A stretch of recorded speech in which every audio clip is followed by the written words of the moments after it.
옆에 사람 보고 인사하겠습니다. 하나님의 역사를 사모합시다. 할렐루야. 사람의 역사를 사모하는 것이 아니라 하나님의 역사하심을 사모해야 한다. 아시안게임에서 축구를 했는데 축구 결승전에 한국이 이겼죠? 어쩌다 이겼습니까? 선수들의 열정과 열심과 감독들의 전략과 전술과 그런 것들을 통해서 이겼습니다. 그런 것은 참 잘 알고, 요즘 이제 아이들도 똑똑해요. 초등학생들도 지금 저 마당에 지금 가득합니다. 뭐하냐면 공차로 왔습니다. 공차로. 뭐에 밝으냐? 사람들이 일하는 일 가운데 밝다. 사람들의 역사를 잘 본다. 근데 우리는 뭘 볼 수 있어야 되냐? 하나님의 역사를 볼 수 있어야 된다. 근데 참 이렇게 일을 해보면요, 사람들이 어떻고 사람들이 어떻게 일을 하고 뭐 어떻게 하는 게 옳고 이런 건 잘 압니다. 근데 하나님의 역사를 모르는 사람들이 있습니다. 그 하나님의 역사를 모르는 사람들은 교회를 부흥하고 하나님 기뻐하신 길로 가게 하는 게 아니라 오히려 반대되게 하는 거예요. 우리는 하나님의 역사를 보고자 해야 된다. 하나님의 역사를 사모하고 하나님 일하시는 것들을 깨닫기를 원하는 그런 마음을 가져야 한다는 겁니다. 보게 되기를 소망합니다. 그 하나님의 역사 가운데 가장 큰 일, 예수님의 탄생, 오늘 2장에 이 말씀을 함께 나누겠습니다. 이때에 가이사 아구스도가 영을 내려 천하로 다 호적하라 하였으니 했습니다. 가이사 아구스도가 누구냐? 가이사는 로마에서 보낸 총독입니다. 이 총독이 이스라엘을 다스리는 그런 시대 가운데 이 가이사가 명령을 내렸습니다. 뭘 내렸냐? 호적하라. 왜 호적하라냐? 사람들을 관리하기 위해서. 사람들을 관리하고 쿠데타가 일어나거나 폭동이 일어나지 않도록 하기 위해서 통치의 방안으로 이제 이 호적을 하라, 등록을 하라는 말이죠. 2절에 이 호적은 구레뇨 수리아 총독되었을 때에 첩번한 것이라 그 전에도 이미 했었다는 거죠.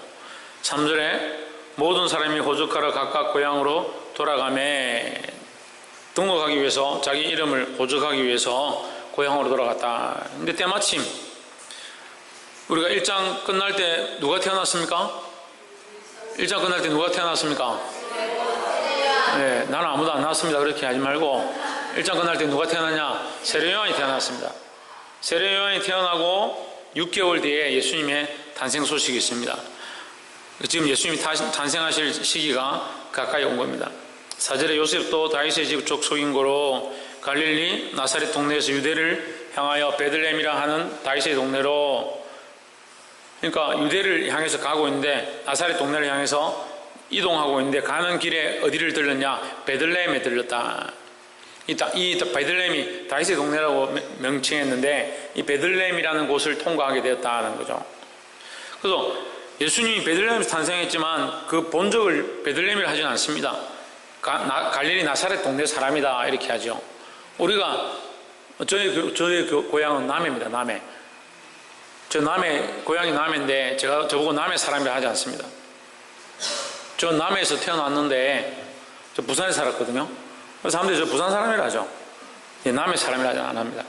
그러니까 태어난 곳과 이제 고향은, 동네는, 사는 동네는 다른 거죠. 예수님의 탄생은 베들레헴 마구간에서, 한 여관의 마구간에서 태어나셨고, 예수님이 어렸을 때 사신 동네는 갈릴리 나사렛이다 하는 거죠.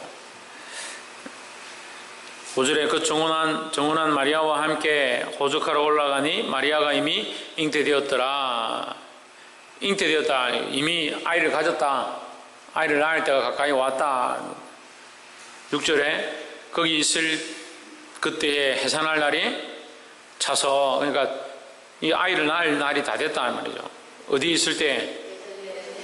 베들레헴에 있을 때에 7절에 맏아들을 낳아 강보로 싸서, 첫 번째 처음 나왔으니까 이 처녀의 몸이고 이제 혼인 약혼만 했지 아직 결혼을 하지 않은 상태.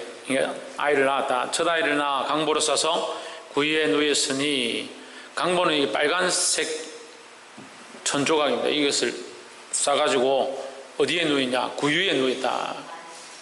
예, 소나 말이 먹이를 먹는 통이죠. 예, 구유에 누웠으니 이는 여관에 있을 곳이 없음이라 했습니다. 여관에 있을 곳이 없다는 것은 예언되어진 구약의 말씀을 이루려 하는 것을 볼 수 있습니다. 예수님께서 이 구약의 말씀을 따라 예언을 따라 태어나셨습니다. 근데 또한 한편으로 보면 이 세대가, 이 세상이 예수님을 받을 수 없는 그런 형편이었다. 자기 삶에 바빠서, 자기의 일들에 바빠서 메시아로 오신 예수님을 받을 수 없는 그러한 모양이었다는 것을 알 수 있습니다. 오늘 이 시대도 마찬가지입니다.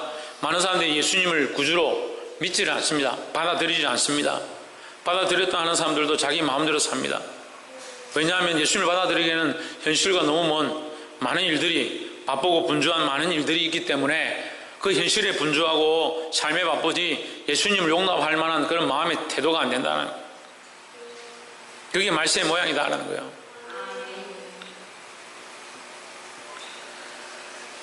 여러분도 받아들이지 마십시오. 이럴 때 아멘 하면 큰일 나는데 받아들이시기 바랍니다.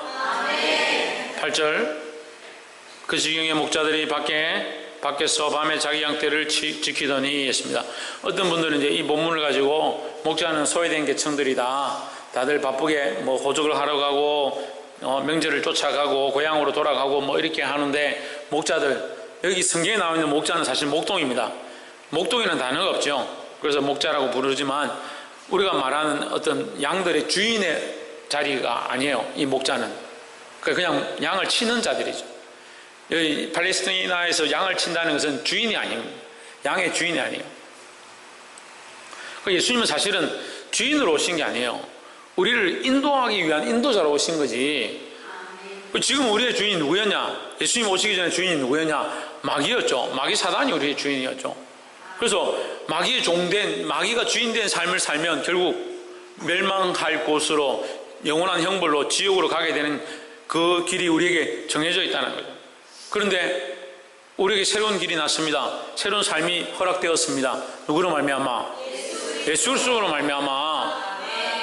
그래서 우리는 이 목자이신 예수 그리스도를 잘 따라 순종하며 가야 한다는 거죠. 9절에 주의 사자가 곁에 서고 주의 영광이 저희를 두루비침에 그게 무서워하는지라. 목자들이 놀랐습니다.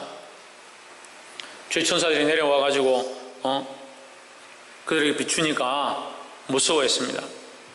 그래서 인생은요, 이렇게 갑작스럽게 뭔가 변화되는 거, 뭔가 내 삶을 속속들이 비추기 시작하는 거, 그런 걸 싫어해요.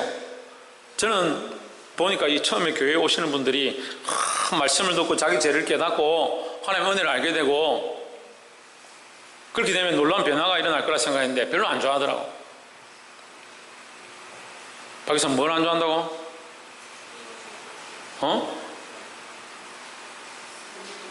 자기 삶의 변화를 싫어하는 거예요. 뭔가 자기가 몰랐던 것들이 나타나는 이런 걸 싫어하는 거예요.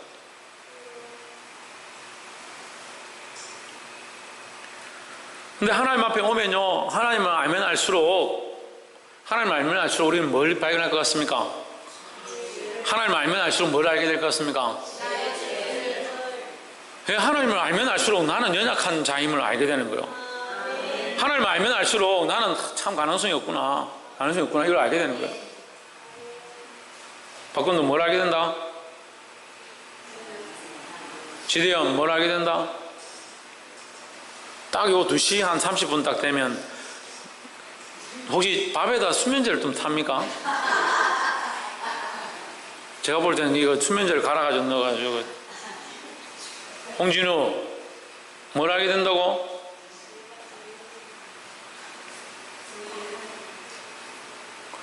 시리즈로 지금. 조혜준 뭘 알게 된다고?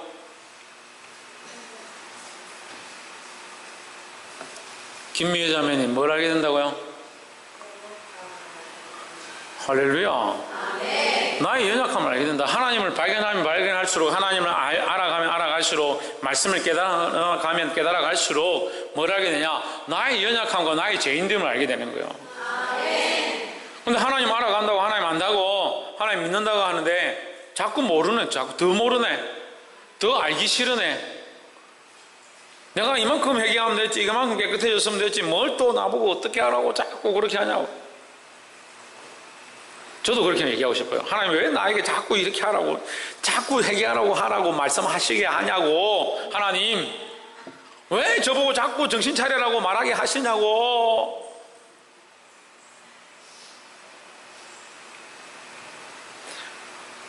왜 우리 교회만큼 그래도 기도하고 이렇게 깨어있는 사람들이 없는데 자꾸 더 기도하라 하고, 더 정신 차리라 하고, 좀 더 열심히 하라 하고, 자기 몸도 겨우 교회 오는데 신랑 데리고 온나 남편 데리고 온나 하고.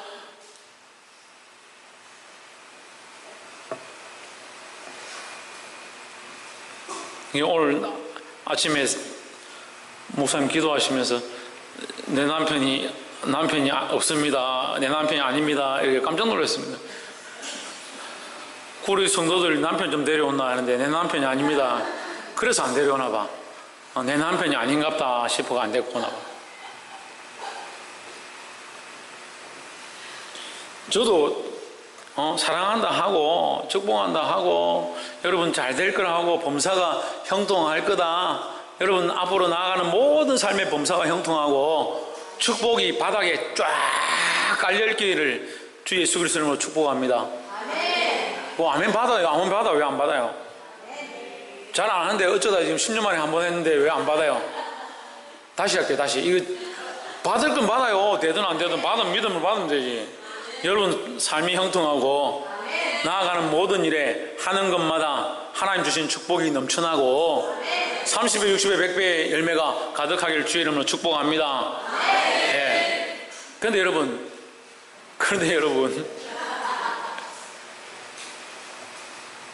우리가 욕지도 갔다 수련회 갔어요. 그죠? 작년에 욕지도 수련회 갔어요.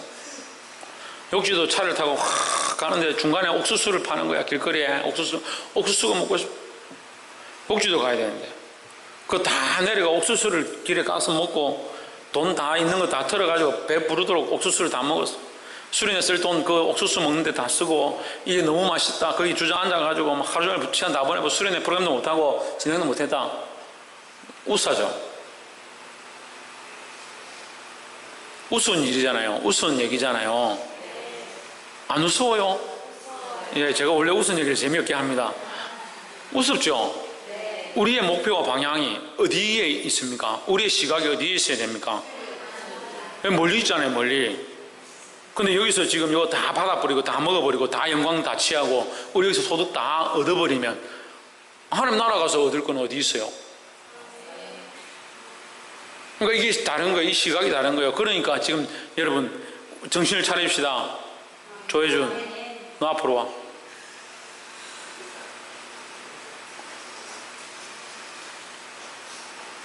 너 홍진우 선생님 옆에 앉아. 여기 대표 기도석에 앉아. 요 맨 앞에 여기 앉아. 여기에.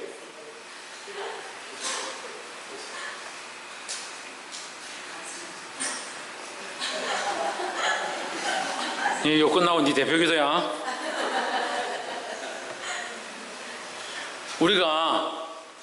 우리가 시각이 달라서 문제예요. 시각이 달라서. 자꾸 보이는 거, 앞에 당장 보이는 거, 내일 모레 뭐 김장 해야 될 거, 이거 지금 보고 있으니까 저 멀리 하나님께서 우리에게 준비해 놓으신 상과 하나님께서 우리에게 준비해 놓으신 더 큰 일과 더 큰 은혜와 더 큰 역사와 나를 더 들어 쓰시고자 하는 이 거룩한 일들을 보지 못하는 거예요. 그래서 자꾸 집에 앉아 있는 겁니다. 눈앞에 있는 것만 쳐다보고 있는 겁니다. 눈앞에 있는 것만 쳐다보고 집에 앉아서 가만히 있다가 다윗이 범죄하죠.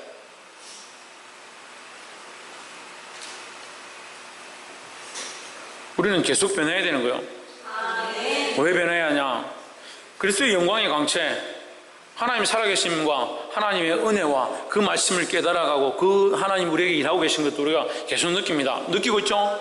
찬양 가운데도 하나님이 일하십니다. 찬양을 통해서 우리 안에 은혜를 부으십니다. 그 사람들은 자꾸 뭐 하냐면요, 그 상황, 그때 그 은혜, 그 감격, 그러고 있는 거예요. 하나님 멀리 보라고. 믿음을 놓지 말고, 믿음의 줄을 놓지 말고, 너희의 시각들을 놓지 말고 바라보라고. 자꾸 지금 여기도 깨닫게 하시고, 은혜를 더하시고, 좀 지칠만 하면 힘을 더해 주시고, 좀 좌절할 만하면 은혜를 더 인입해 주시고, 찬양 좋아하는 사람도 괜찮아요. 찬양 좋아하는 사람. 찬양을 늘 듣는데 이제 좀 지겨울 만하니까 또 새로운 찬양이 나와가지고, 와, 이거 못 듣던 찬양인데 참 좋구나. 그렇게 해서라도 살려주시면. 그러면 그 순간에 그 호흡에 지금 그거 보고 있어야 되냐는 거예요. 아니에요. 이것은 더 큰 하나님의 계획과 하나님께서 열매를 주시고자 하는 그것을 위해서 지금 우리를 깨워주시는 거예요. 자꾸 그것만 바라면 그것만. 그러니까 하루살이 인생이에요. 하루살이 인생. 지금 눈앞에 있는 것만 자꾸 쳐다보고 있는 거. 그렇지 않다는 거예요. 주의 사자가 곁에 서고 주의 영광이 그를 두루 비추매 그게 무서워하는지라. 두려워하지 마십시오. 믿음으로 바라보고 하나님 말씀하실 때 순종하길 바랍니다. 10절에 천사가 이르되 무서워 말라. 보세요, 제가 말한 거 똑같잖아요. 무서워하지 마라. 무서워할 필요가 없다는 거예요. 왜요? 우리에게 기쁨의 소식을 주시는 것이다. 당장 무섭고 힘들고 괴롭고 안 될 것 같고, 아이고 저렇게 바꾸면 어쩌노? 저리 가서 교회에서 저만큼 헌신하면 우리가 뭐가 되겠노? 여기 지금 헌신하는데 굶어 죽은 사람 누가 있어요? 누가 있어요 지금? 집안이 안 돼가지고 다 말아먹은 사람이 누가 있냐고 여기에. 그리스도 앞에 충성해가지고 손해본 사람 있으면 손 들어보세요. 예수 앞에 자기가 충성해가지고 손해본 사람 있으면 손 들어보세요. 제가 아직 카드로 지금 몇 천만 원 더 긁을 수 있으니까 내가 보태줄게. 예수 열심히 믿어 망한 사람은 손 들어보라고 얘기해 보라고요. 농담이 아니고, 강단에서 얘기하는 농담 아니에요. 여러분 진짜 예수 제대로 믿어가지고 망한 사람이 있으면 내가 도와줄게요. 도와주고 싶고 도와줘야 되고. 우리 안에 이만큼 믿음으로 사는데 망한 사람이 없잖아요.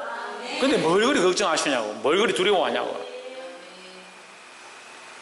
우리가 그리스도의 소식을 듣는 것, 이것은 큰 기쁨의 소식이다라는 겁니다. 우리가 그리스도를 발견하는 것, 그리스도를 알게 되는 것, 그만큼 큰 기쁨이 없다라는 거예요. 천사가 와서 뭘 가르치냐? 기쁨의 좋은 소식, 예수 그리스도를 그들에게 전하고 있다라는 거예요. 11절에 오늘날 다윗의 동네 너희를 위하여 구주가 나셨으니 곧 그리스도 주시니라 했습니다. 누가 나셨냐? 그리스도 주가 나셨다. 그리스도는 크리스토스입니다. 기름 부음을 받은 자, 기름을 붓다.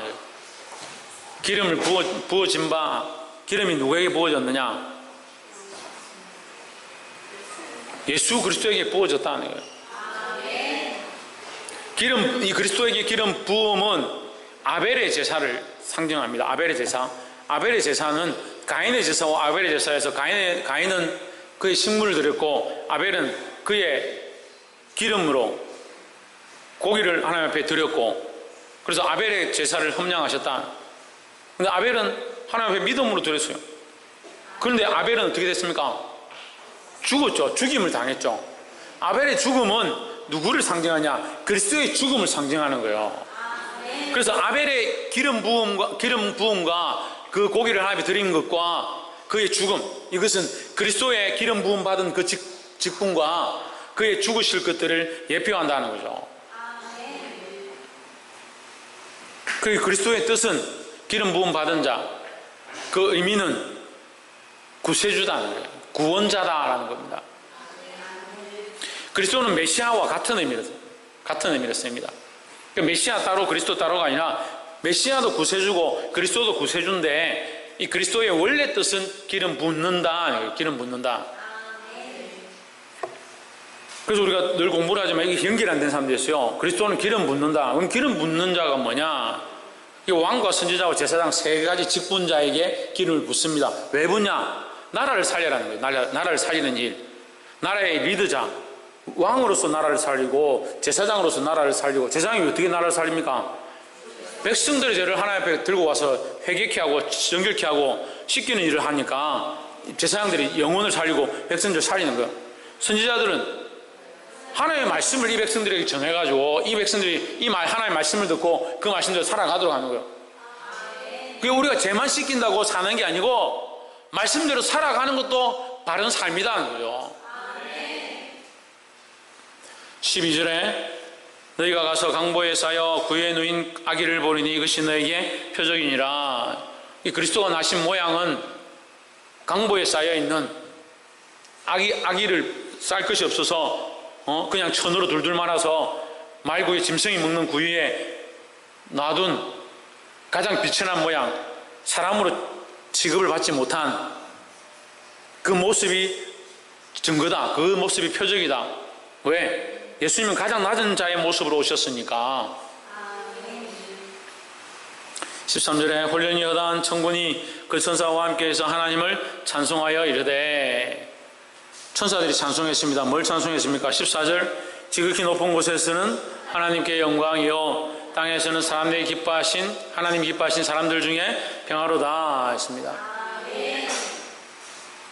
자, 늘 이 말씀을 성탄절마다 우리가 나누지만 지극히 높은 곳에서는 하나님께 영광이요 땅에서는 기쁨이다. 사람들에게 기쁨이다.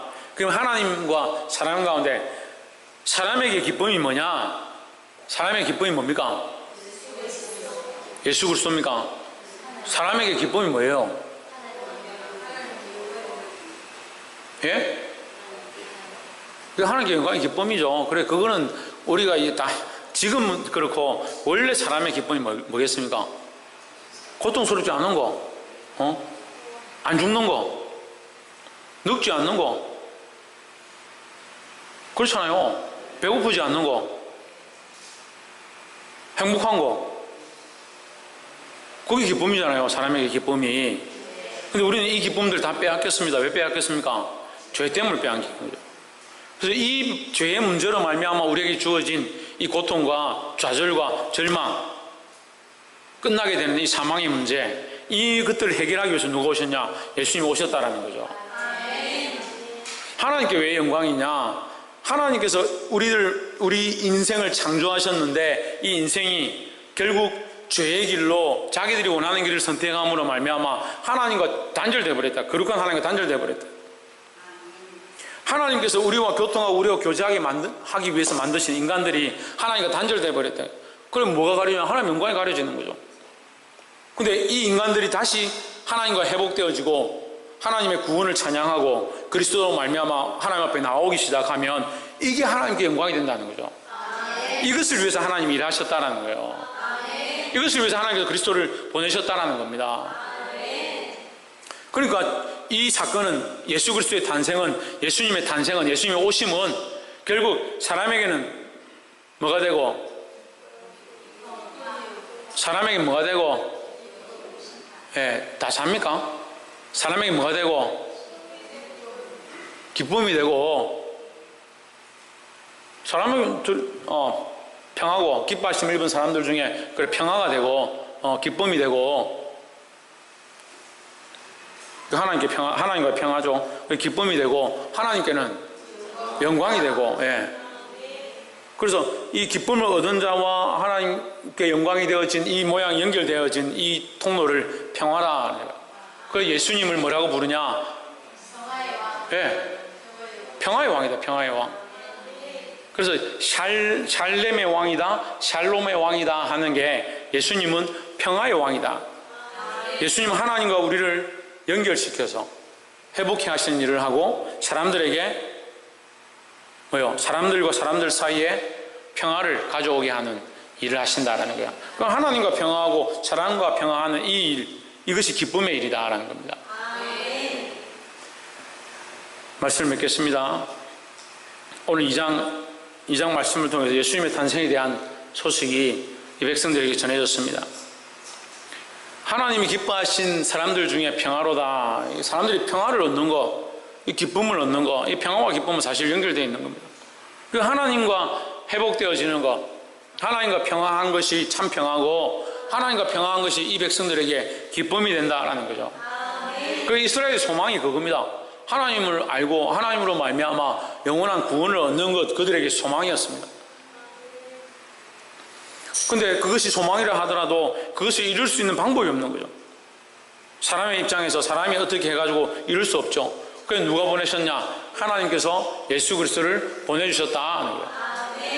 그것은 하나님만 하실 수 있는 일이고 하나님이 이 일을 하셨다는 거예요. 그럼 우리는 이 기쁨과 평화를 어떻게 맛봅니까? 어떻게 맛봅니까? 예수 그리스도를 통해서 어떻게 맛봅니까? 믿음으로 맛보죠. 믿음으로. 예수 그리스도를 믿음으로 우리가 이 기쁨과 평화를 맛보지요.